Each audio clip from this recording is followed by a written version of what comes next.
बर शांत ऐक, आम्ही 2 दिवसासाठी बाहेर चाललोय. घरावर नीट लक्ष ठेव आणि घर सगळं स्वच्छ ठेव. हे घे घरची चावी. होय मॅडम.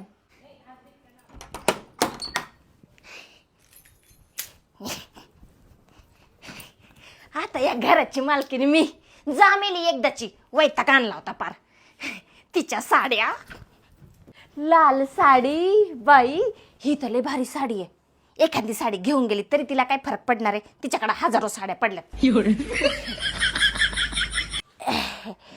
तरी म्हटलं कुत्री एवढी गोरी कस काय झाली, या असल्या महागड्या महागड्या क्रीम लावते नाही का, आता मी पण लावणार आणि मी तिच्यापेक्षा जास्त गोरी दिसणार. पडले.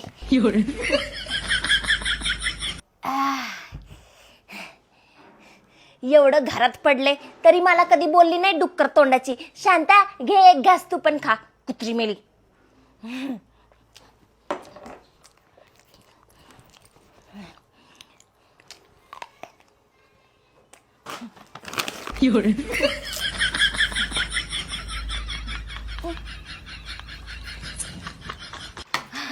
अगं बाई आले तुम्ही.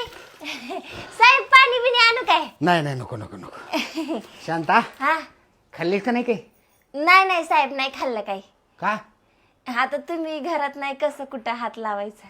तुझंच घर आहे की, काहीतरी करून खायचं की. काहीतरी येण्यासारखं झाले का सगळे काम? हा झाले, आता निघते साहेब.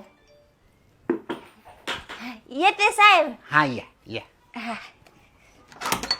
शांता थांब 1 मिनिट.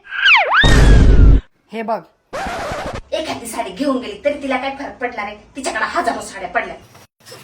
तरी म्हटलं कुत्री एवढी गोरी कस काय झाली, या असल्या महागड्या महागड्या क्रीम लावते नाही का, आता मी पण लावणार आणि मी तिच्यापेक्षा जास्त गोरी दिसणार.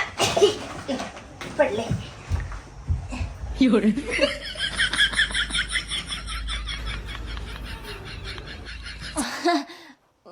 कॅमेरा लावला मॅडम, तुम्ही मला सांगितलं नाही. मी तुमच्या साड्या आणि तुमचं ते मेकअपचं क्रीम आणून देते. ते काय झालं, माझ्या भावाच्या पोराचं लग्न होतं ना मॅडम, मला घालायला साडीच नव्हती मॅडम, त्याच्यामुळं मी आज आणणारच होते पण ना ते विसरले कस काय माहित. मी उद्या आणते मॅडम, उद्या सगळं आणून देते.